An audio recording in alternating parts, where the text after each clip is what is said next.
Hey everyone, Karen the Warp Spinster here. Thank you for joining me today and welcome to my channel where we cut and sew and see what happens.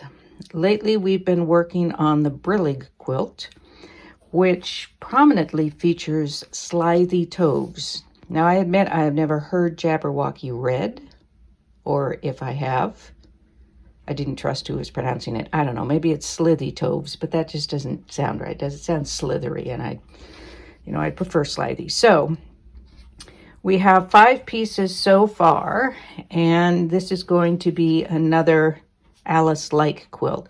So hear me out on this. We had advocates for Alice, or Alice advocates.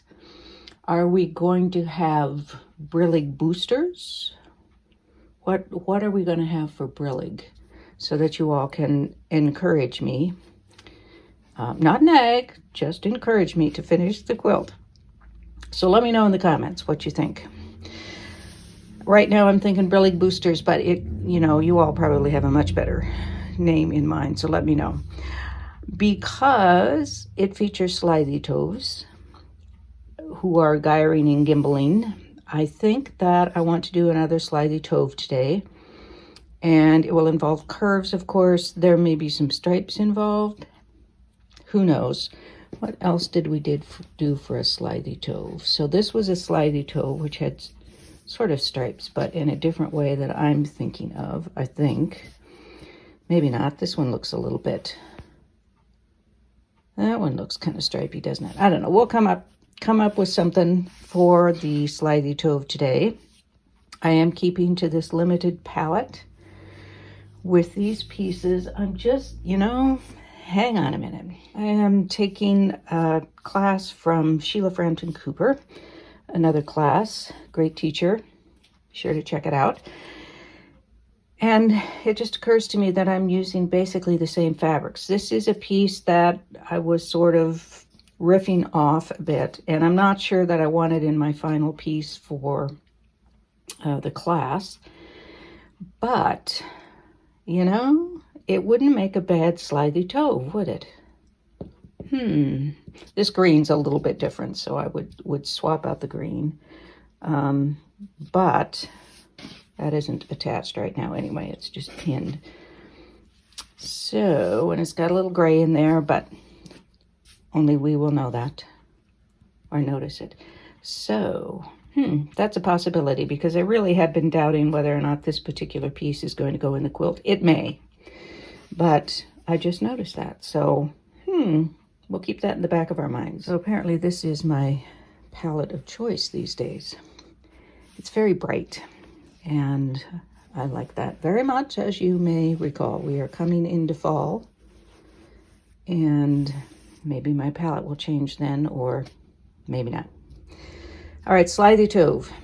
So this will probably be involved at some point with the tove. Don't know that the body of the tove is going to be that. And remember, these are the 3 main colors. The white is more of an accent or piece of pop, so it's not going to be a background.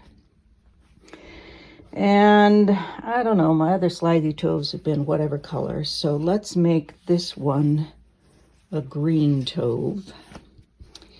And thinking about how it, we want things to gyre and gimbal, so there may be some wavy things going on, some curvy things, maybe. Let's see, yellow is my limiting fabric, isn't it?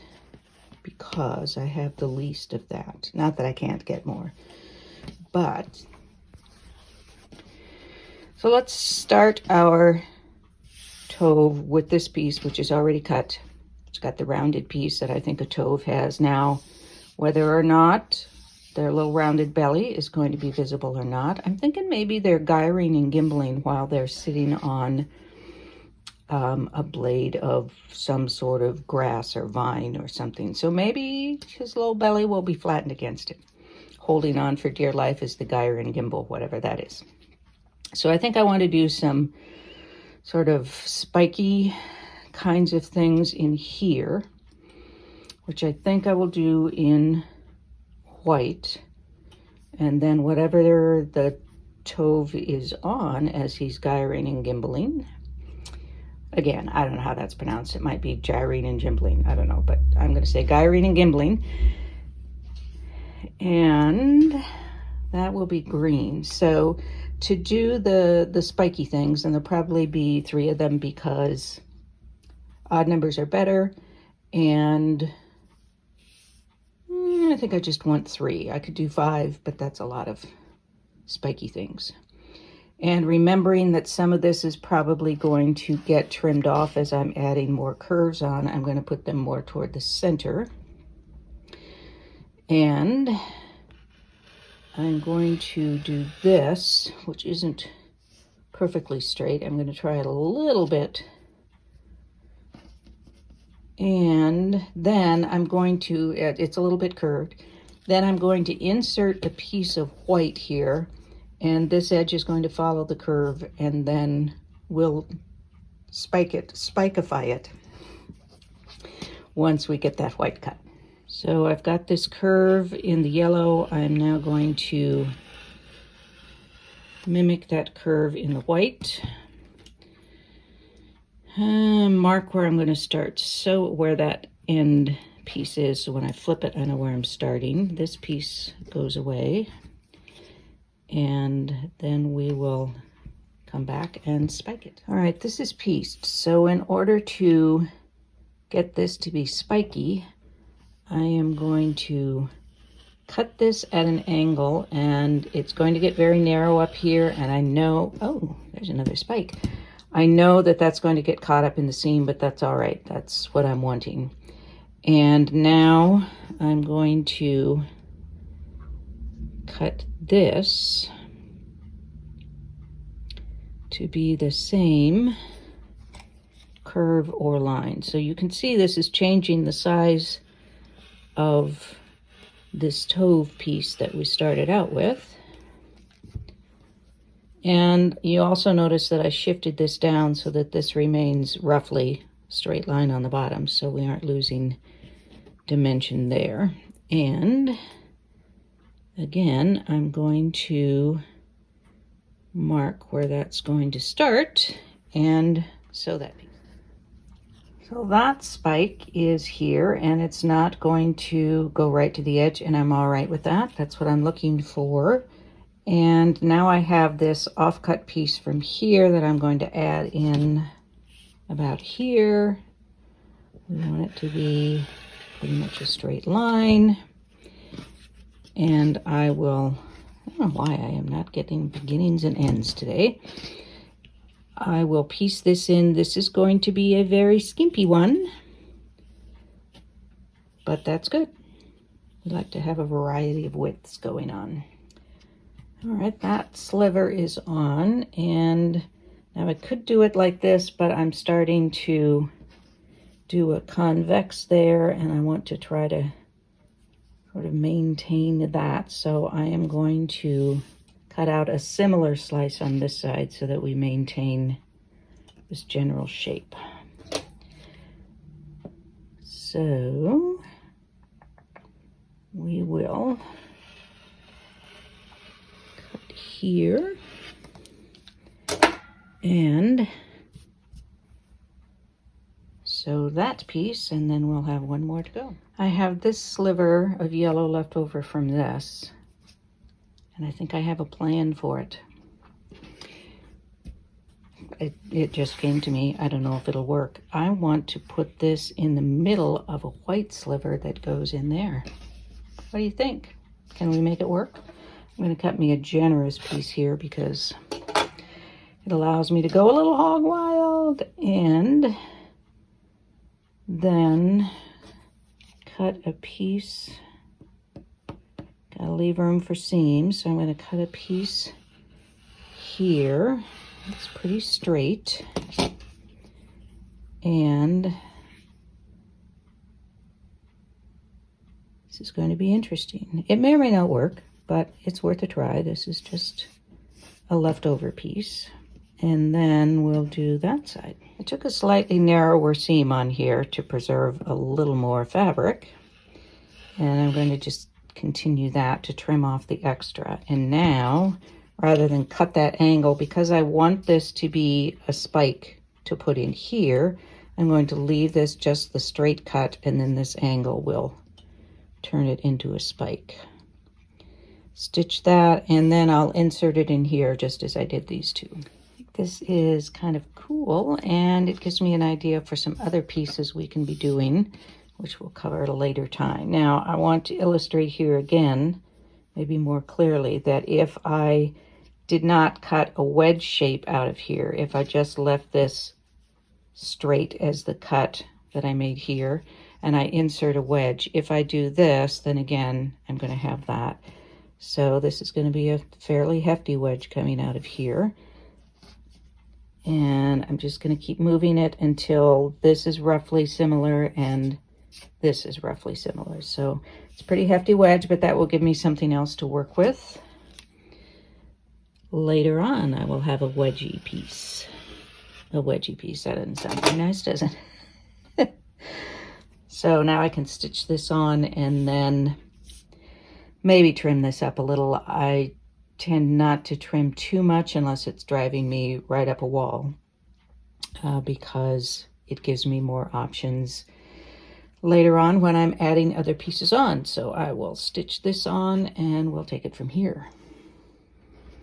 Our other large slithy Tove had little little antenna-like things with circles on the other end.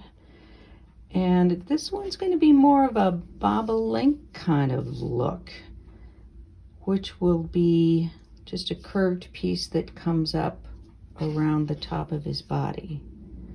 Question is that coming from his backside or his front side? We're going to say it's his front side. So he's kind of aerodynamic. He's got a spoiler on top, and that spoiler is going to be made of, what is it going to be made of? I guess, let's make the spoiler out of, say, one of the pink fabrics. I don't have a lot of this pink, and I want a bigger spoiler. So,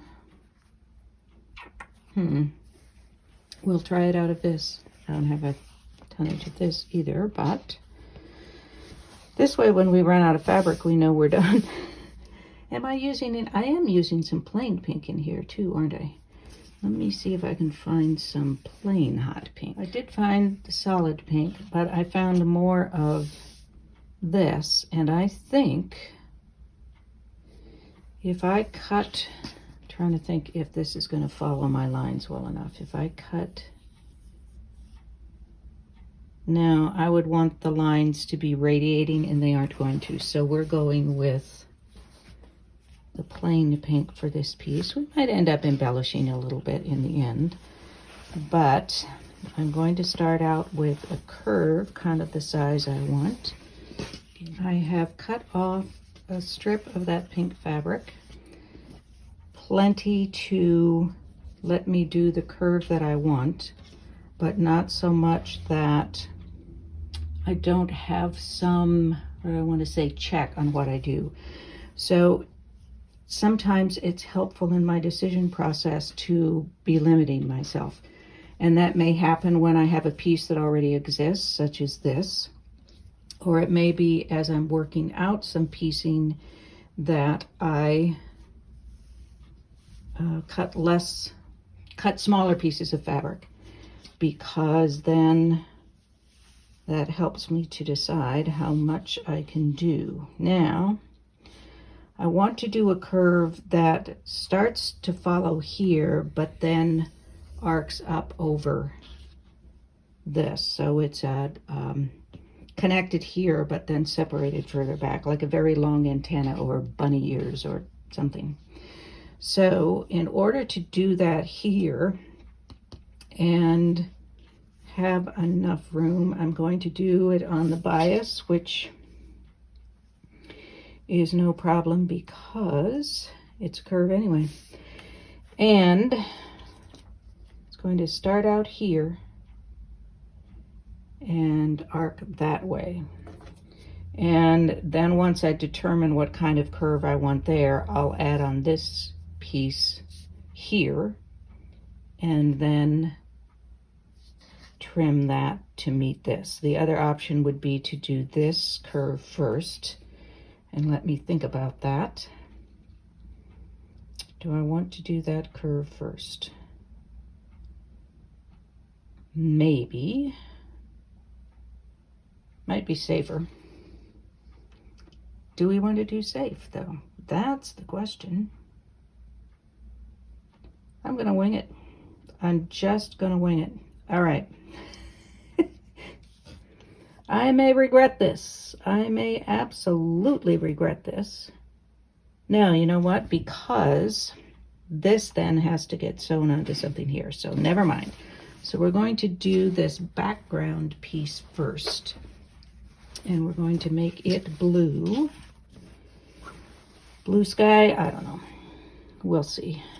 And it has to be wide enough, tall enough, I guess, to allow this piece to hang up over here. So again, I'm going to cut a piece of blue, and it needs to be high enough here to hold that. So this is about probably the height that I want, so that when I add on this piece, this is the inside edge of that bunny ear, and I will still have this piece over here then.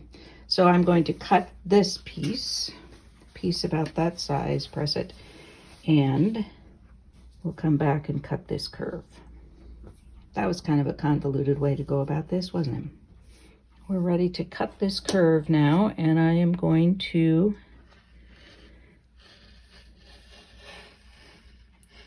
basically follow this curve, but I'll trim as I go. Sorry for the bump there. And then I'm going to turn this.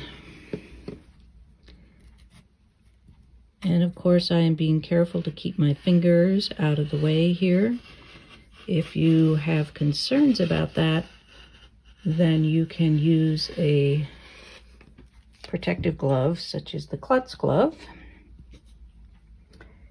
And that will help to keep you safe. Now, I'm going to mark where I'm going to start this. And it's a pretty steep curve, but I will be fine. And I'll start over here in this case. And I'm marking it. You can't see where I'm marking it, but I am marking it up here where I still can't see it. Where I am going to start sewing, just so I have a guide when I take it to the machine. So this piece, lo and behold, look here, we have another piece that we can use for another piece in the project. This could go on for a very long time until we get really tired of, I shouldn't say that to the poor slithy toes while they're in process here. All right, this is a steeper curve than I often do. It's okay. I will just go slowly, needle down, and just adjust as I go, making sure that I'm measuring my 1/4 inch.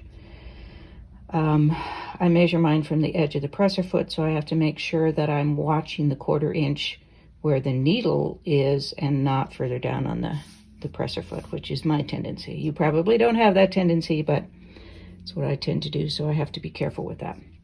So now I want the Tove ears. We'll call it the Tove ears instead of bunny ears. I want them to start attached to the body. So I'm going to start my curve here. And then as I go up, I will bring it away from the body and up that direction.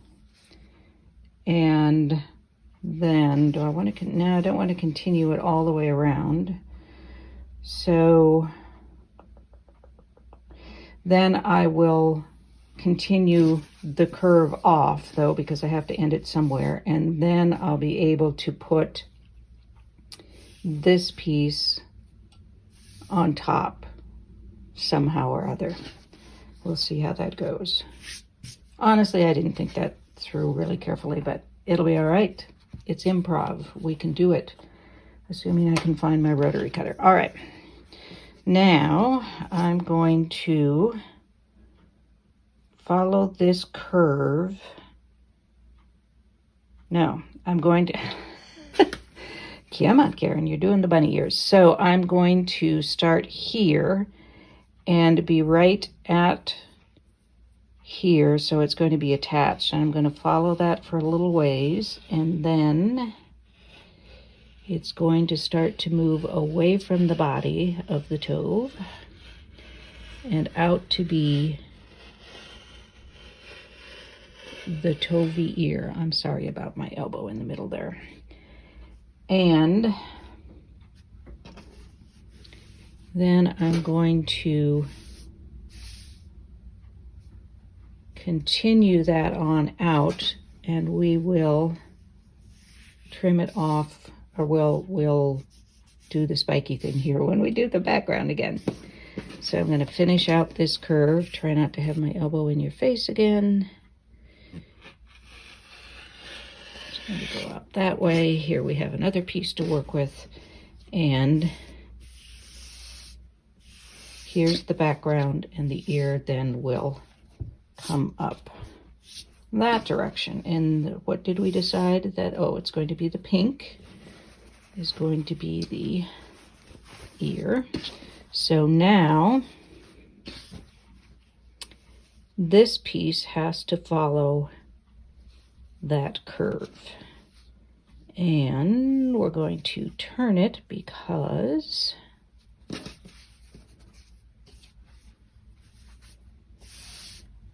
all right, I'm going back to explaining this because you know me and spatial relationships. So this is the background, so I do want that to continue here. This is the ear, which is going to be tapering down here at some point. You all figured that out already and were shouting at me through the screen. I know you were, and I appreciate the help. All right. So this is going to be attached to the body here at his head, his or her head. And then it comes up and then tapers off, say, about there. All right. So now I can mark it, and I want to mark it on the side where I have the convex to start. And now I'm going to cut this curve that fits along here.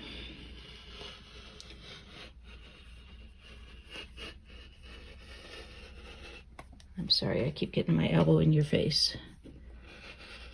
Rather than spend the time to get my elbow out of your face, you'll just forgive me for that, I'm sure. All right, so this is going to be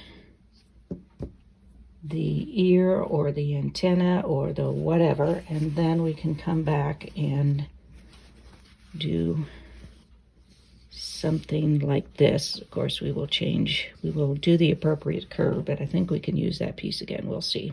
All right, so I'm going to stitch this, and then we shall see what happens. Improv, here we come. So this is marked, and I'm ready to sew. This bottom piece will come out, and you guessed it, we have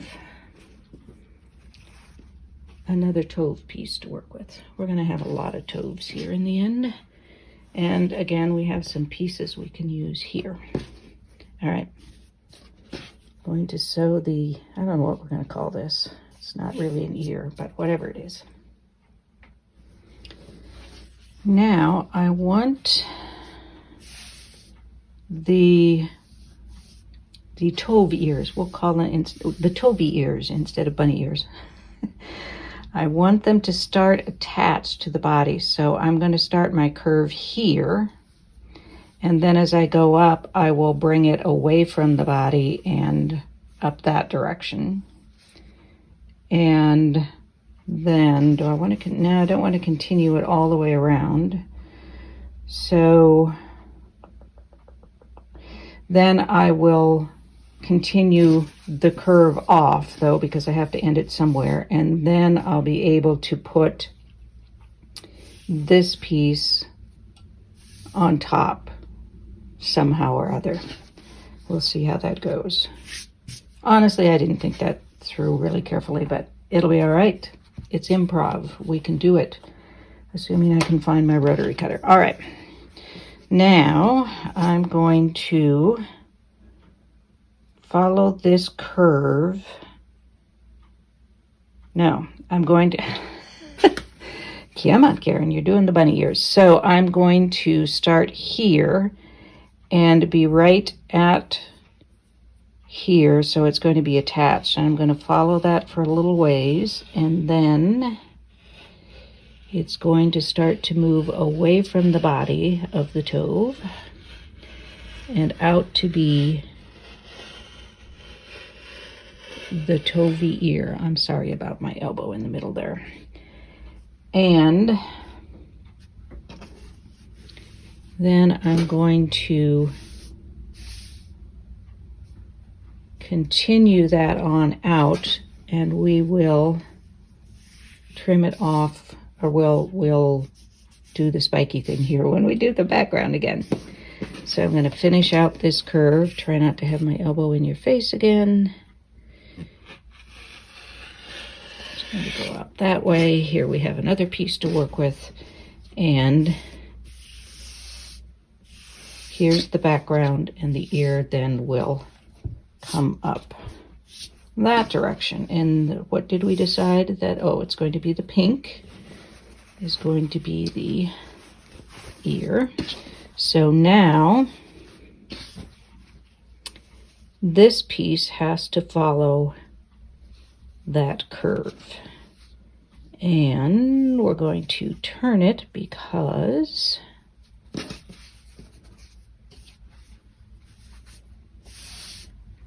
all right, I'm going back to explaining this because you know me and spatial relationships. So this is the background, so I do want that to continue here. This is the ear, which is going to be tapering down here at some point. You all figured that out already and were shouting at me through the screen. I know you were, and I appreciate the help. All right. So this is going to be attached to the body here at his head, his or her head. And then it comes up and then tapers off, say, about there. All right. So now I can mark it, and I want to mark it on the side where I have the convex to start. And now I'm going to cut this curve that fits along here.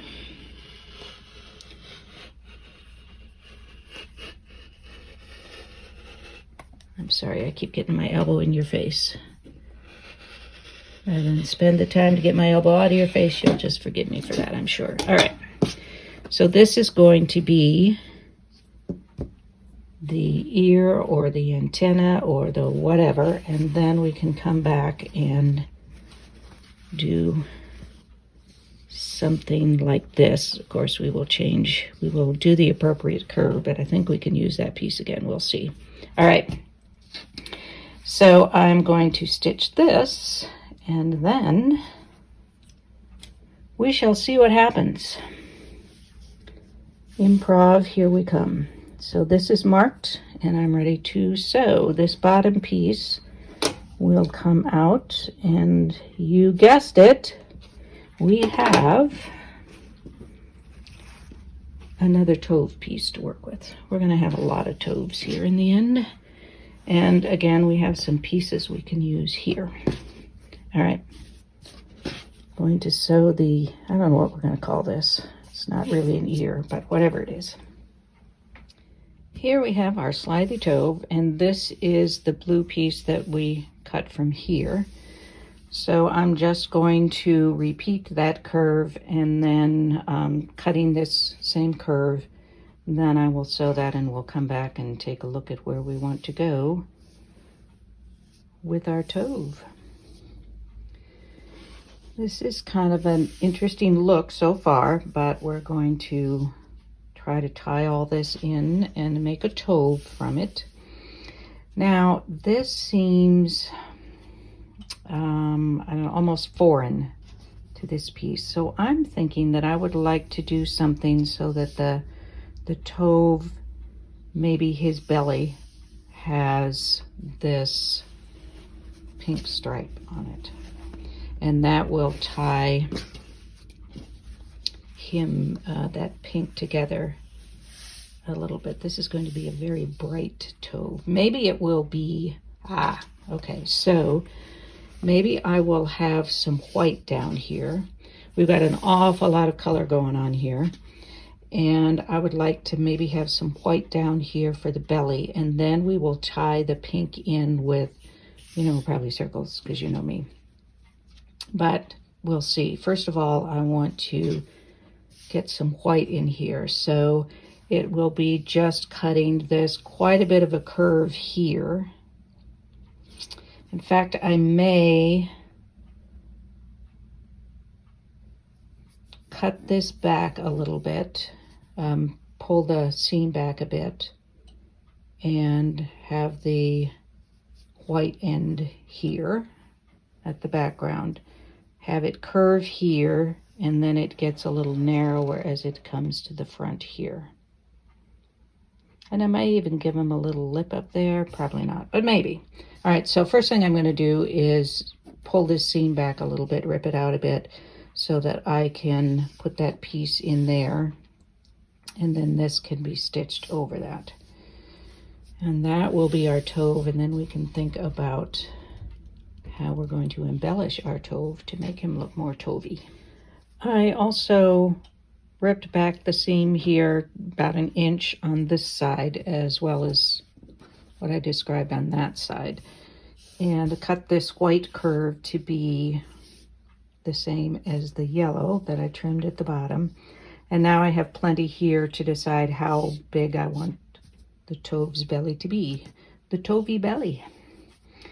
So I'll just stitch that curve, and then once I've done that, I can continue this curve and finish sewing these seams. All right, I've got this stitched on and pressed, and now I can just continue this curve, cutting this, and then flip this back and finish that seam now. And then the same over here, and then I will have my Tove all finished. So let me do that and do another press, and then we'll talk about what we do with the Tove from here. Here is our Tove, and I have a few little pieces here to play with because it needs some embellishing. So I thought about this at the end, and it would be kind of a Santa Tove or an elf Tove or something. Or it could be down here on the front of the Tove. I've got some small circles here which could go at the ends, but it's too much like the other Tove. And this is sort of a different, I don't know, species of the Tove genus. So we could put small spots there.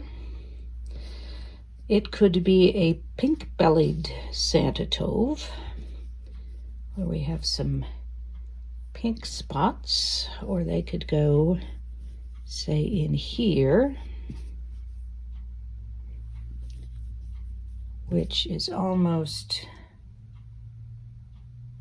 too much with that. I might even be all right with another one of those there instead, although I do like that deep purpley kind of red or pink. Another option would be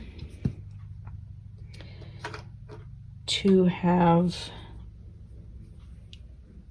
some green, because we don't have any green in this yet, to have some green reverse spiky things here. And I think I like that a lot. And I should have done that when I was piecing these, but I didn't, so I guess maybe they would end up being the an addition onto it. What if we do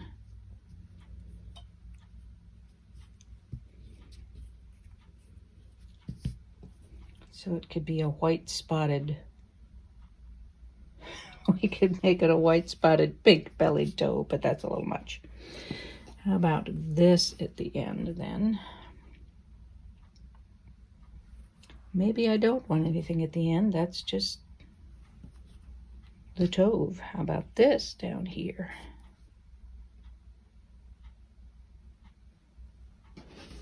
That's not bad. We could put just a little one up here. But then I want another spiky thing here and maybe a small one there. So I've got some green ready here to do something. And we want a short one over there. And I am curving the edges a little bit just so that it's maybe not short enough. Needs to be shorter. Okay. So we put that there, and perhaps that goes there. And then we have this piece here, which probably also wants to be, or maybe we don't on that part. Maybe this, I don't know, that's looking too much like an eye. Do I want it to be an eye? I definitely like that green there. Not entirely sure about the white spots yet. And I thought I was going to need something to tie this in to that. But I almost think that if I have that there, I don't need it. I think that's better though. Adds a little something to it. How about just a large white piece at the end here? Oh, I kind of like that. I'm liking that a little better. Okay, I'm still, I don't know. I almost think I should have a pink spike thing running through here. I wonder what that would look like. Which would kind of mimic that. Let's see what I can find here. I do have this piece, which I'll use for another Tove, but I could, in the meantime, just cut a sliver off the top here just to see how it would look if I did that. Sorry, I know you can't see what I'm doing, but this will be just a moment. And then I can rework that curve on that pink piece if I want to. This is just to see. That was kind of a crappy cut, wasn't it? Oh, doesn't that look good? Now it's starting to look like a fish, but that's much better, isn't it? I need to clean that up. That's bad. That's just bad. Let me clean it up a little and come back.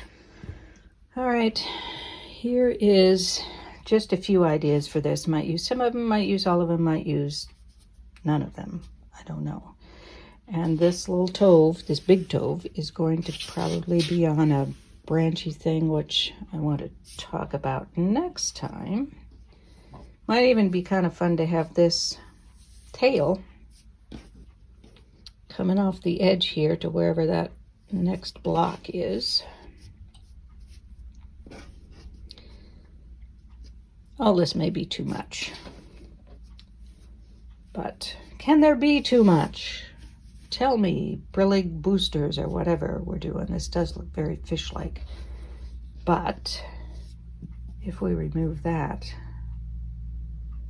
I wonder what kind of eyes a Tove has.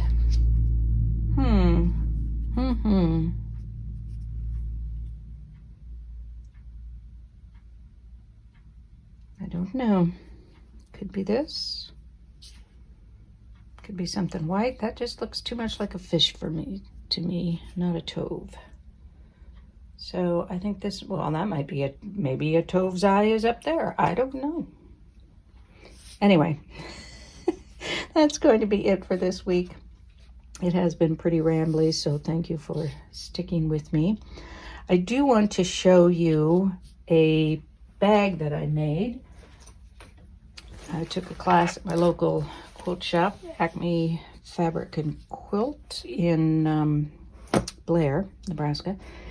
And this is the Payday wallet and purse from By Annie. And this is, I think, the 5th bag I've made. And this is waxed canvas, which is interesting to work with. Fairly thick, but cool stuff. And then this is the inside.